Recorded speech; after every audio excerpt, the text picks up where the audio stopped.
Good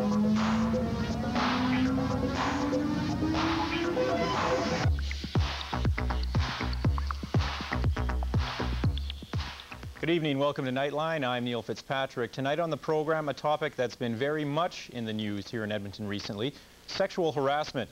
Recent incidents within the city's administration have left many people both angry and confused about the harassment issue, and also frightened that it could possibly happen to them. The problem seems to be that no one really seems sure what constitutes sexual harassment. Tonight we'll try to answer that question. My guest, Professor Anne McClellan from the Faculty of Law at the University of Alberta, and also Karen Leibovici, an equal opportunity officer with the City of Edmonton. Stay with us. Nightline will return after these messages to take your calls.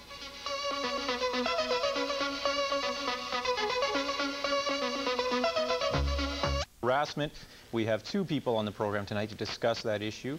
First is Professor Anne McClellan from the University of Alberta, the Faculty of Law there, and also Karen Leibovici, an equal opportunity officer from the City of Edmonton. Welcome to Nightline, ladies. Thank you. Thank you. I think the first question has to be, because there has been so much publicity about sexual harassment lately, is if we could come up with a definition of sexual harassment to clear it up for a lot of our viewers who may be confused as to what exactly constitutes sexual harassment. Professor McClellan. First of all, I think probably to add to the confusion, it's not easy to define what sexual harassment is because it depends upon the circumstances in which it happens. I think that in certain circumstances, for example, putting my arm on your shoulder or touching you might be quite acceptable and a gesture of friendliness and support. In other circumstances, it may very well be unwanted and constitute harassing activity which is interfering with your ability to do your job and to be have equal opportunity or I guess equal opportunity to pursue your chosen career. But I think that essentially sexual harassment is unwanted sexual activity of any sort, and I think it's important to underline the fact that it's unwanted. For example, I'm chair of the Sexual Harassment Committee at the university. We're not concerned with relationships of mutual consent.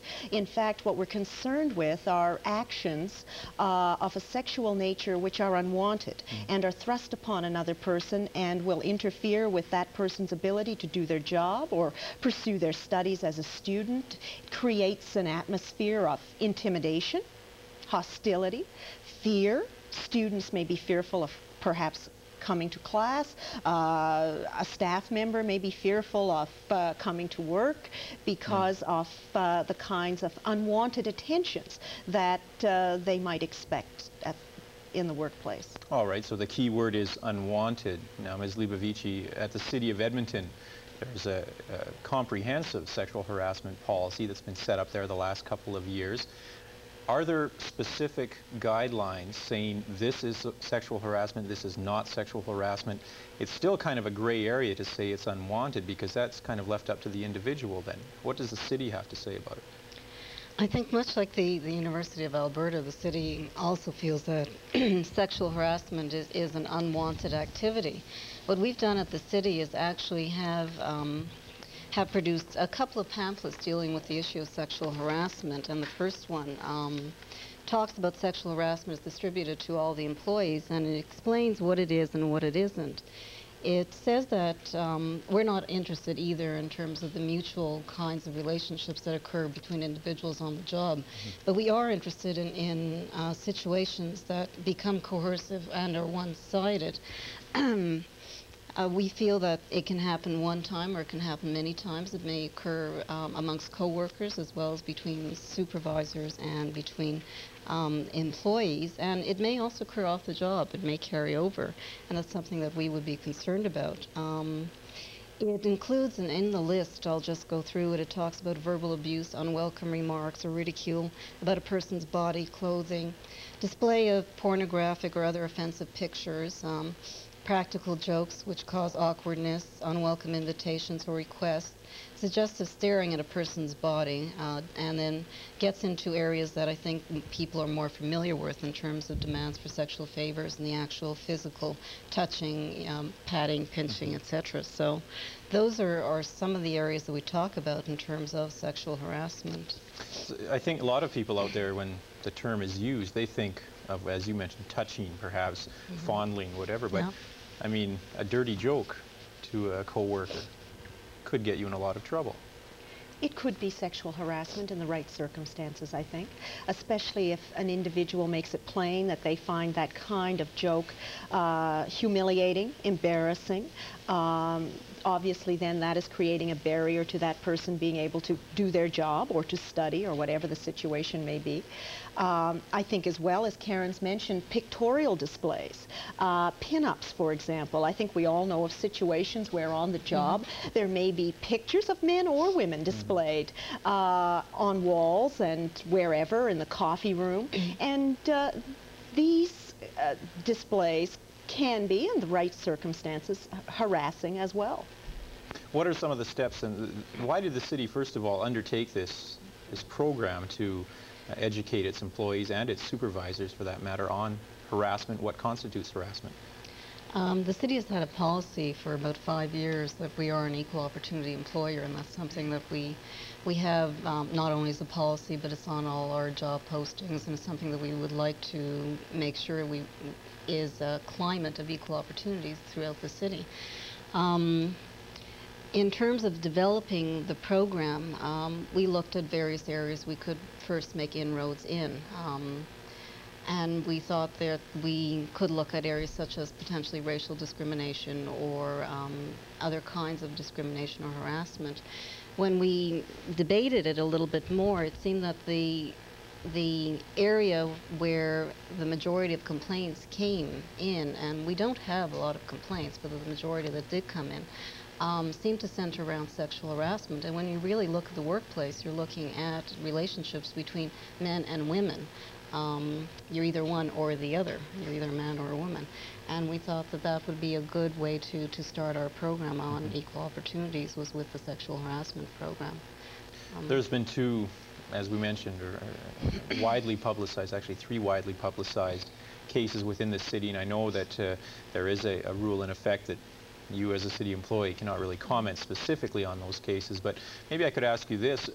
How did they happen in the first place? With all this education and this program that the city has set up, how did something like this go as far as it did? Well, I think that that one of the things that we have to recognize in terms of the whole area of sexual harassment is that it's a fairly new area, that it has only recently been labeled as something that people can go and complain about, and that people feel free to complain about too. And I think that's one of the things that we've managed to do at the city, is to make people feel comfortable to come and say, look, my boss is harassing me, or look, my coworker is harassing me, please help out. And I think we've accomplished that with the program. Well, that's within the city. Maybe we could talk about a small business, say 4 or 5 people that work in a small office somewhere. What can a victim of sexual harassment do? What are the first steps that should be undertaken if a secretary, for instance, feels her boss or his boss is harassing him or her? Well, I suppose in a small business it's less likely that the kinds of formal mechanisms will be in place that the university has or the city has, as Karen's described. And therefore, there may be someone to whom the victim can go within the business, unless, I suppose, the person who is allegedly harassing him or her is the boss, Right. in which case there may be nowhere for them to go within that particular enterprise.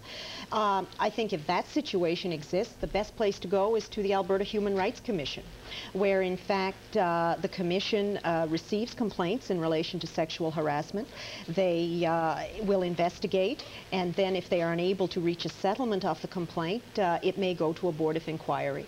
And I think that everybody should be aware that, well, regardless of the situation, whether it is at the university, the city, a small employer, the Human Rights Commission is always there to assist them.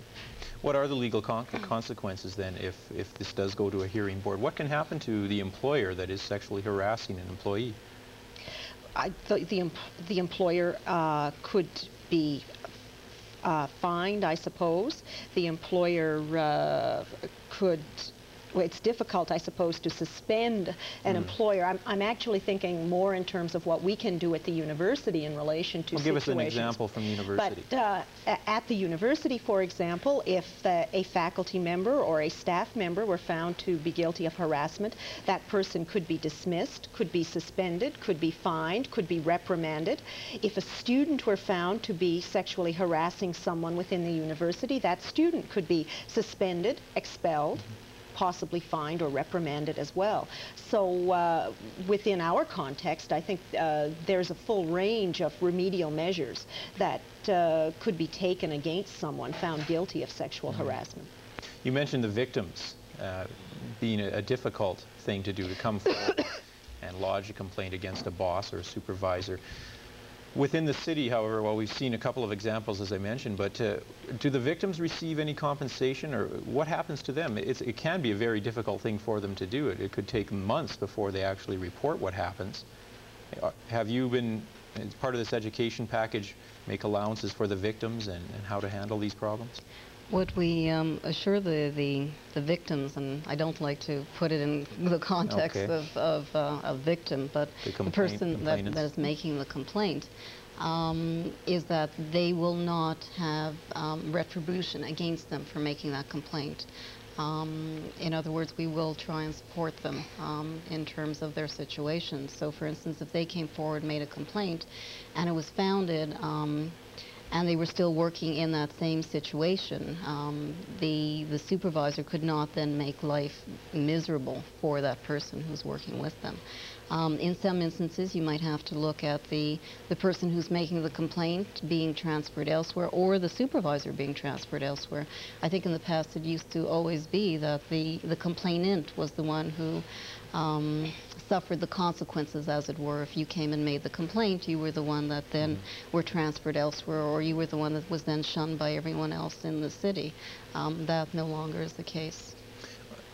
I'm just looking at a scenario. In a sense, this recent publicity about sexual harassment could be a good thing, really. It could persuade a lot of people who would otherwise not complain to perhaps complain, but it could also be a hindrance in a way that there may be more and more complaints now. Is the city concerned about that perhaps a touch or a dirty joke or something might prompt a rash of complaints about supervisors? No. What we've tried to do with our program is to ensure that within each of the departments there are individuals who are equal opportunity reps. What they have gone through is intensive training in terms of handling complaints, in terms of what sexual harassment is, and in turn have explained that to the individuals, to all the employees within the departments. And it's really a process whereby the supervisory staff is brought in, is trained in terms of what sexual harassment is and how to handle a complaint, and then they will then pass that information on to the employees that they work with. If a complaint comes up to either the supervisor or to the equal opportunity representative, they're trained to handle that complaint. And I don't think that really is an issue in terms of will we be getting a lot of complaints. That was one of the things that people said in terms of having a program on sexual harassment. They said, if you have a program, that means that every time I look at, I look at Anne in a certain way, she's going to go running to you and say that, look, he's looked at me this way, I'm uncomfortable, do something about it. That's not the kind of working environment that we're trying to create. We're trying to create an environment where people feel free to say, if you were looking at Anne in a certain way, that Anne would be able to come to you and say, look, Neil, I don't like that. Could you please stop? And that